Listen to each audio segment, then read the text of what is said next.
Naglinis po tayo ng kanyang intake system para po dito sa Mitsubishi Montero Gen 2. So nilinisan po natin lahat ng kanyang EGR, throttle body, intake manifold, tsaka intake tube.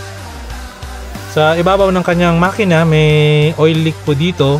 So sinabay po nating palitan yung kanyang valve cover gasket, injector seal, nozzle cover seal, tsaka rocker cover seal. Yung kanyang air filter nakita natin barado na rin. So pinalitan na rin po natin yan.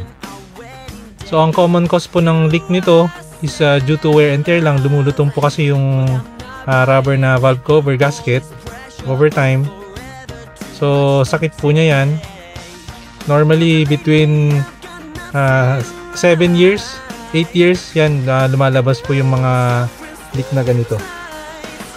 So kung may ganito po kayong issue sa inyong mga sasakyan, kaya po natin yan gawin dito sa shop. Open po kami Mondays to Saturdays 8 to 5 p.m.